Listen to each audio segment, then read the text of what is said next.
बहुत ही औखी घड़ी आई खड़ी है, ਉਹਨੂੰ ਲੈ ਕੇ कैप्टन साहब ने सारे अपने कैबिनेट मिनिस्टर्स ਦੇ ਨਾਲ ਤੇ बतौर PCC ਪ੍ਰੈਜ਼ੀਡੈਂਟ ਅਸੀਂ बैठ के ਜਿਹੜੀ ਇਸ ਮਸਲੇ ਤੇ चर्चा की है वो लोगों के सामने रखना बहुत जरूरी है।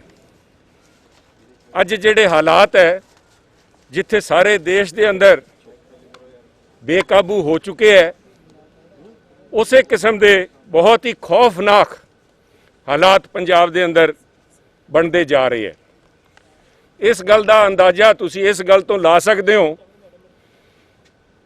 भी अज के दिन पंजाब दे जिन्ने साडे कोल मरीज़ जिहड़े पॉजिटिव आए हुए है उन्हां वास्ते 250 तो लैके 300 टन ऑक्सीजन की लोड़ है।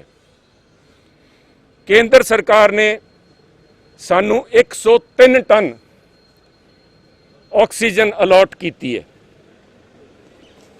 कैप्टन साहब दे ते सारी एडमिनिस्ट्रेशन दे केंद्र सरकार नाल राबता कायम करन दे बाद मिन्नतां करन दे बाद उन्होंने वो जिहड़ी 103 टन अलॉट की सी वो वधा के 104 टन कर दी गई।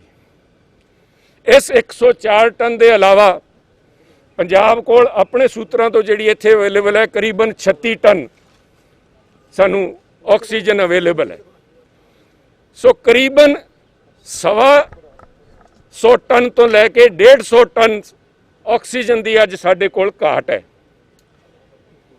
उन्होंने लैके हर किस्म का प्रयास किया जा रहा है।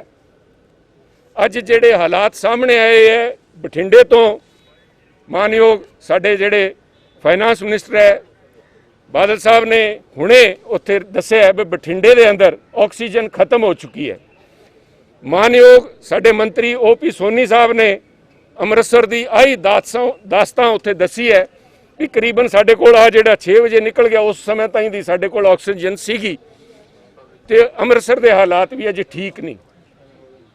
इन्हां हालातां नूं सामने रखते हुए जिहड़े प्रयास किए गए है जो 104 टन सानू मिल रही है वो भी रस्ते दे विच रुकी खड़ी है। क्योंकि मैं एक तुहानू दस दिया पानीपत तो सानू एक टैंकर अलॉट होया सीगा जिहड़ा हरियाणा दे एडमिनिस्ट्रेशन ने या लोकां ने उत्थे रोक रखा है। बावजूद सारे प्रयासां दे अज ताईं उस टैंकर की साडे ताईं पहुँच आमद नहीं हुई। इस तरह ही देहरादून तो या होर इलाकों तो सानू जिहड़े 2 होर टैंकर मिले सी वो भी अज नहीं पहुँचे।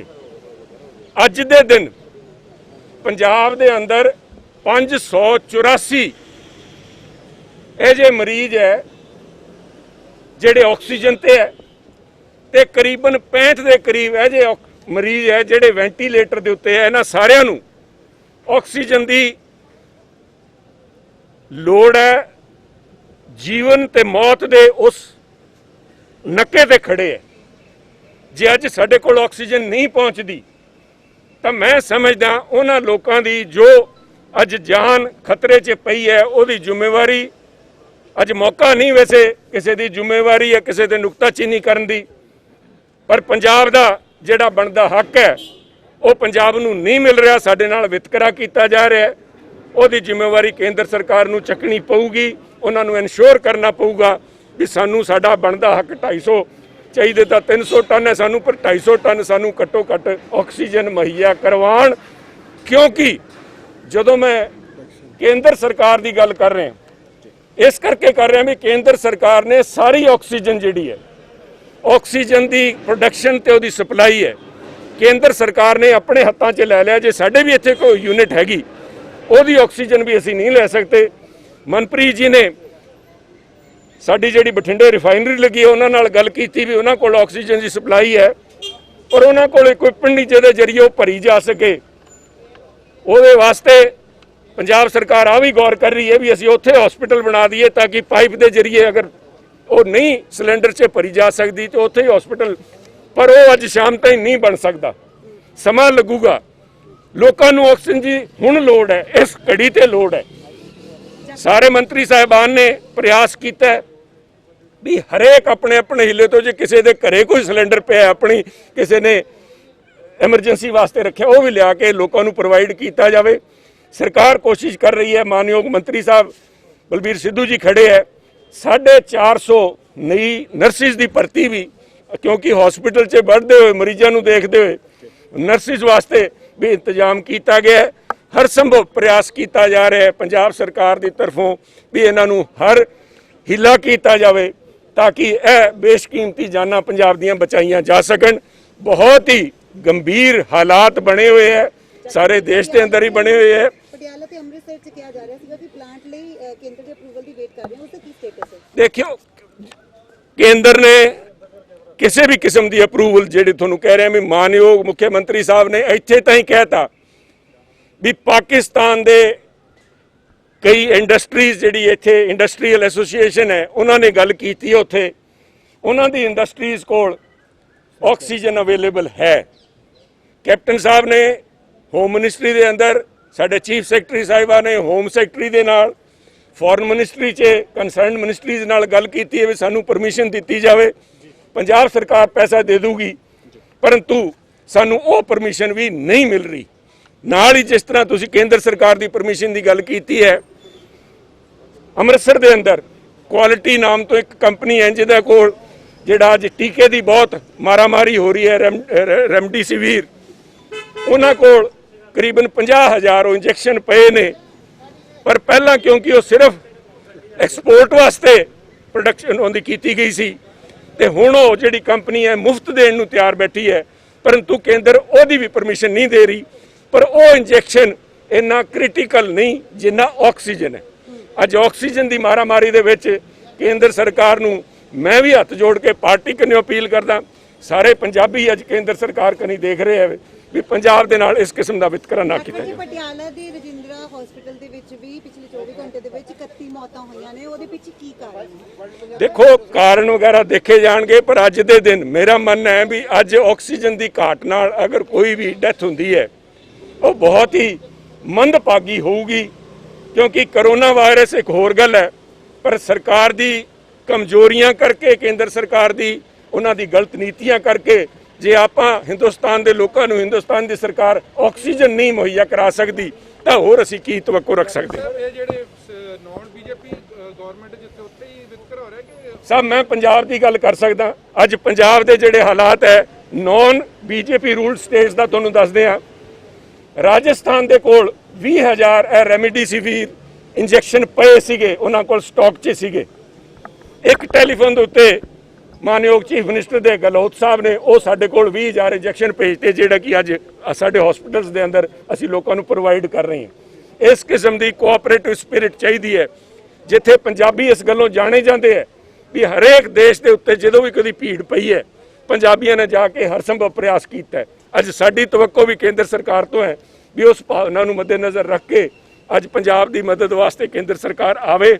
ਸਾਡਾ ਬਣਦਾ ਹੱਕ ਮੰਗੀ ਜਾਂਦੇ ਆ, ਕਿਉਂਕਿ ਜਾਨ ਚਾਹੇ ਉਹ ਬੰਗਾਲ 'ਚ ਜਾਂਦੀ ਹੈ, ਚਾਹੇ ਦਿੱਲੀ 'ਚ ਜਾਂਦੀ ਹੈ ਉਹ ਹਿੰਦੁਸਤਾਨੀ, ਉਹਨਾਂ ਦਾ ਵੀ ਹੱਕ ਬਣਦਾ ਹੈ, ਪਰ ਸਾਡਾ ਹੱਕ ਸਾਨੂੰ ਮਿਲਣਾ ਚਾਹੀਦਾ। ਹਰਿਆਣੇ ਨੇ ਜਿਹੜੀ ਸੀਜ਼ਨ ਰੋਕੀ ਉਹਨੂੰ ਲੈ ਕੇ ਕੀ ਕੀਤਾ ਜਾ ਰਿਹਾ? ਦੇਖੋ, ਉਹਦੇ ਮਸਲੇ ਤੇ ਇੱਕ ਅਸੀਂ ਅੱਜ ਰੈਜ਼ੋਲੂਸ਼ਨ ਪਾਸ ਕੀਤਾ ਹੈ, ਉਹ ਰੈਜ਼ੋਲੂਸ਼ਨ ਦੀ ਕਾਪੀਜ਼ ਮੈਂ ਸਾਰਿਆਂ ਨੂੰ ਤੁਹਾਨੂੰ ਦੇ ਦੂੰਗਾ। ਉਹਦੇ ਵਿੱਚ ਆਹੀ ਫੈਸਲਾ ਕੀਤਾ ਗਿਆ ਵੀ ਫੌਰੀ ਤੌਰ ਤੇ ਜਿਸ ਤਰ੍ਹਾਂ ਸੇ ਹਾਈ ਕੋਰਟ ਨੇ ਜਿਹੜੇ ਆਪਣੇ ਕਮੈਂਟਸ ਦਿੱਤੇ ਹੈ ਉਸ ਜਜਮੈਂਟ ਦੇ ਅੰਦਰ, ਉਹਨਾਂ ਨੂੰ ਮੱਦੇਨਜ਼ਰ ਰੱਖਦੇ ਹੋਏ ਫੌਰੀ ਤੌਰ ਤੇ SIT ਨਵੀਂ ਬਣਾਈ ਜਾਵੇ। ਪਰ ਇਸ ਜਜਮੈਂਟ ਦੇ ਅੰਦਰ ਕਈ ਇਹ ਜਿਹੇ ਪਹਿਲੂ ਹੈ ਜਿਨ੍ਹਾਂ ਦੇ ਵਾਸਤੇ ਲੀਗਲ ਡਿਪਾਰਟਮੈਂਟ ਨੇ, ਲੀਗਲ ਜਿਹੜੇ ਮਾਹਰ ਆਏ ਸੀਗੇ, ਉਹਨਾਂ ਨੇ ਦੱਸਿਆ ਵੀ ਉਹਨਾਂ ਨੂੰ ਕਿਉਂਕਿ ਉਹ ਇਸ ਤਰ੍ਹਾਂ ਜਾਪਦਾ ਹੈ ਵੀ ਉਹ ਜਿਹੜੇ ਇਹਦੇ ਵਿੱਚ ਕਈ ਕਮੈਂਟ ਦਿੱਤੇ ਗਏ ਹੈ, ਕਈ ਇਨਫਰੈਂਸਿਸ ਲਏ ਗਏ ਹੈ, ਕਈ ਸਮਰਾਈਜ਼ ਕੀਤੇ ਗਏ ਹੈ, ਉਹ ਇਸ ਕੋਰਟ ਦੇ ਅਖਤਿਆਰ ਤੋਂ ਬਾਹਰ ਸੀਗੇ, ਇਸ ਕੇਸ ਦੇ ਅਖਤਿਆਰ ਤੋਂ ਬਾਹਰ ਸੀਗੇ। ਉਹਨਾਂ ਨੂੰ ਬਣਦੀ ਯੋਗ ਕਾਰਵਾਈ ਸੁਪਰੀਮ ਕੋਰਟ 'ਚ ਕਰਨ ਦੇ ਆਦੇਸ਼ ਵੀ ਅੱਜ CM ਸਾਹਿਬ ਨੇ ਲਾਅ ਡਿਪਾਰਟਮੈਂਟ ਨੂੰ ਦੇਤੇ ਸਨ। ਇਹਦੇ ਨਾਲ ਹੀ ਬਾਰਦਾਨੇ ਨੂੰ ਲੈ ਕੇ ਵੀ ਕੋਈ ਚਰਚਾ ਹੋਈ, ਕਿਉਂਕਿ ਪੰਜਾਬ ਦੇ ਵਿੱਚ ਨਸ਼ੇ ਬਾਰਦਾਨੇ ਦੀ ਪੋਜੀਸ਼ਨ ਮੈਂ ਸਮਝਦਾ ਅੱਜ ਦੇ ਬਾਅਦ ਬਿਹਤਰ ਹੋ ਜੂਗੀ। ਬਾਰਦਾਨਾ ਪਹੁੰਚ ਰਿਹਾ, ਜੋ ਵੀ ਆ ਹੋਇਆ ਇਹਦੇ ਵਾਸਤੇ ਜਿਸ ਤਰ੍ਹਾਂ ਦਾ ਰਵੱਈਆ ਕੇਂਦਰ ਸਰਕਾਰ ਦਾ, ਸਾਨੂੰ ਯੂਜ਼ਡ ਬਾਰਦਾਨਾ ਇਸਤੇਮਾਲ ਕਰਨ ਦੀ ਜਿਹੜੀ ਪਰਮਿਸ਼ਨ ਰੋਕ ਕੇ ਦਿੱਤੀ ਗਈ, ਜਿਹੜੇ ਮੌਸਮ ਦੇ ਹਾਲਾਤ ਸੀਗੇ, ਆਲ ਆਫ ਅ ਸਡਨ ਸਾਰੀ ਕਣਕ ਇਕੱਠੀ ਇੱਥੇ ਆਣੀ, ਉਹਦੇ ਬਾਵਜੂਦ ਅਸੀਂ ਹਰ ਸੰਭਵ ਪ੍ਰयास ਕੀਤਾ ਹੈ ਪਰ ਆ ਜਿਹੜੀ ਬਾਰਦਾਨੇ ਦੀ ਸਮੱਸਿਆ ਸੀ ਮੈਂ ਸਮਝਦਾ ਸ਼ਾਮ ਤਾਈਂ ਉਹ ਵੀ ਹੱਲ ਹੋ ਜਾਵੇ। Thank you. ਦੇਖੋ ਵੈਕਸੀਨੇਸ਼ਨ ਦੀ ਵੀ ਗੱਲ ਮੈਂ ਤੁਹਾਨੂੰ ਦੱਸ ਦਿਆਂ, ਮਾਨਯੋਗ ਬਲਬੀਰ ਸਿੱਧੂ ਜੀ ਖੜੇ ਹੈ, ਸਾਡੇ ਕੋਲ ਇੱਕ ਦਿਨ ਦੀ ਵੈਕਸੀਨ ਦਾ ਸਟਾਕ ਪਿਆ, ਅੱਜ ਦਾ ਦਿਨ ਨਿਬੜ ਗਿਆ, ਅੱਜ ਦੇ ਬਾਅਦ ਕੱਲ ਸਾਡੇ ਕੋਲ ਵੈਕਸੀਨ ਅਵੇਲੇਬਲ ਹੈ ਨਹੀਂ। ਕੇਂਦਰ ਸਰਕਾਰ ਨੂੰ ਲਿਖਿਆ, ਉਹਦੇ ਮਸਲੇ ਤੇ ਵੀ ਲਿਖਿਆ, ਕਿਉਂਕਿ ਚਾਹੇ ਵੈਕਸੀਨ, ਚਾਹੇ ਆਕਸੀਜਨ, ਚਾਹੇ ਰੈਮਡੀਸਿਵਿਰ ਜਾਂ ਦੂਜੇ ਜਿਹੜੇ ਟੌਕਸੀ ਦੂਜਾ ਇੰਜੈਕਸ਼ਨ ਹੈ, ਉਹ ਸਾਰਿਆਂ ਦੀ ਸਪਲਾਈ ਹੈ ਉਹ ਕੇਂਦਰ ਸਰਕਾਰ ਨੇ ਆਪਣੇ ਹੱਥ 'ਚ ਲੈ ਰੱਖੀ ਹੈ, ਆਪਣੀ ਸੂਝ-ਬੂਝ ਦੇ ਨਾਲ, ਆਪਣੇ ਨਜ਼ਰੀਏ ਦੇ ਨਾਲ। ਮੈਂ ਤਾਂ ਇੰਨਾ ਹੀ ਕਹਿ ਸਕਦਾ ਵੀ ਆਪਣਾ ਨਜ਼ਰੀਆ ਬਦਲਣ। ਅਸੀਂ ਵੀ ਹਿੰਦੁਸਤਾਨ, ਪੰਜਾਬ ਵੀ ਹਿੰਦੁਸਤਾਨ ਦਾ ਹਿੱਸਾ ਹੈ, ਸਾਡੇ ਕੰਨੀ ਵੀ ਸਾਡਾ ਬਣਦਾ ਹੱਕ ਸਾਨੂੰ ਮਿਲਣਾ ਚਾਹੀਦਾ। ਪ੍ਰਧਾਨ ਮੰਤਰੀ ਮੋਦੀ ਜੀ ਨੇ ਕਹਿ ਰੱਖੇ ਨੇ ਕਿ ਲੋਕਡਾਊਨ ਨੂੰ ਆਖਰੀ ਆਪਸ਼ਨ ਸਮਝੋ, ਤੇ ਆਕਸੀਜਨ ਦੀ ਸਪਲਾਈ ਨਹੀਂ ਆ ਰਹੀ, ਵੈਕਸੀਨ ਖਤਮ ਹੈ, ਤੇ ਲੋਕਡਾਊਨ ਬਾਰੇ ਫਿਰ ਸੋਚਿਆ ਜਾ ਸਕਦਾ। ਦੇਖੋ ਲੋਕਡਾਊਨ ਨੂੰ ਲੈ ਕੇ ਲੋਕਾਂ ਦੀ ਜਾਨ ਬਚਾਉਣ ਵਾਸਤੇ ਜਿੱਥੇ ਕਰੋਨਾ ਦਾ ਖਤਰਾ ਹੈ ਉੱਥੇ ਗਰੀਬਾਂ ਦੀ ਰੋਜੀ ਰੋਟੀ ਦਾ ਵੀ ਸਵਾਲ ਹੈ, ਉਹਨੂੰ ਮੱਦੇਨਜ਼ਰ ਰੱਖਦੇ ਹੋਏ ਅੱਜ ਫੈਸਲਾ ਲਿੱਤਾ ਗਿਆ ਵੀ ਦੁਕਾਨਾਂ ਜਿਹੜੀਆਂ ਸ਼ਹਿਰਾਂ ਦੇ ਅੰਦਰ ਉਹ ਸੋਮਵਾਰ ਤੋਂ ਲੈ ਕੇ ਸ਼ੁੱਕਰਵਾਰ ਤਾਈਂ 5 ਵਜੇ ਤਾਈਂ ਖੁੱਲੀਆਂ ਰਹਿਣਗੀਆਂ। ਸ਼ਹਿਰ ਦੇ ਅੰਦਰ 6 ਵਜੇ ਤੋਂ ਕਰਫਿਊ ਲੱਗੂਗਾ, 6 ਵਜੇ ਤੋਂ ਲੈ ਕੇ ਸਵੇਰੇ 5 ਵਜੇ ਤਾਈਂ ਕਰਫਿਊ ਲੱਗੂਗਾ, ਤੇ ਜਿਹੜਾ ਵੀਕਐਂਡ ਸ਼ਨੀਵਾਰ ਐਤਵਾਰ ਦਾ ਕਰਫਿਊ ਸੀਗਾ ਉਹ ਜਾਰੀ ਰਹੂਗਾ, ਕਿਉਂਕਿ ਹਾਲਾਤ ਬੜੇ ਗੰਭੀਰ ਹੁੰਦੇ ਜਾ ਰਹੇ ਹੈ। 7,500 ਤੋਂ ਅੱਜ ਆંકੜਾ ਕ੍ਰਾਸ ਕਰ ਗਿਆ, ਤੇ ਅਜੇ ਜੇ ਸਾਡੇ ਕੋਲ ਆਕਸੀਜਨ ਨਹੀਂ ਪਹੁੰਚੀ, ਦਵਾਈਆਂ ਨਹੀਂ ਪਹੁੰਚੀਆਂ, ਤੇ ਮੈਂ ਸਮਝਦਾ ਪੰਜਾਬ ਦੇ ਸਾਹਮਣੇ ਹੋਰ ਵੀ ਵੱਡਾ ਇੱਕ ਚੁਣੌਤੀ ਸਾਹਮਣੇ ਖੜੀ ਹੈ, ਜਿਹਦੇ ਵਾਸਤੇ ਸਾਨੂੰ ਸਾਰਿਆਂ ਨੂੰ ਮਿਲ ਕੇ ਹਿੱਲਾ ਕਰਨਾ ਪਊਗਾ। ਐਪਲੀਕੇਬਲ ਹੋ ਗਈ ਕਦੋਂ ਤੱਕ ਰਹੇਗਾ? ਆ ਕੱਲ ਤੋਂ ਚਾਲੂ ਹੋਊਗਾ ਸਭ। ਕਦੋਂ ਤੱਕ ਸਰਟੀਫਾਈਡ ਕੀਤਾ ਗਿਆ? ਸੈਟੀਸਾਈਡ ਤਾਂ ਅੱਗੇ ਦੇਖਿਆ ਜਾਊਗਾ ਜਦੋਂ ਹਾਲਾਤ ਸੁਧਰਨਗੇ। ਅੱਜ ਦੇ ਦਿਨ ਫੌਰੀ ਤੌਰ ਤੇ ਆ ਫੈਸਲਾ ਲਿਆ। Thank you sir. ਸਾਰੇ ਪੰਜਾਬ ਦੁਕਾਨਾਂ ਬਾਜ਼ਾਰ ਤੋਂ ਨਾ ਕਿਆ ਫਾਈਨਲ ਹੋ ਪਾਏ ਨਹੀਂ, ਅਜੇ ਕੁਝ ਵੀ ਨਹੀਂ, ਅਜੇ ਪ੍ਰਿੰਸੀਪਲ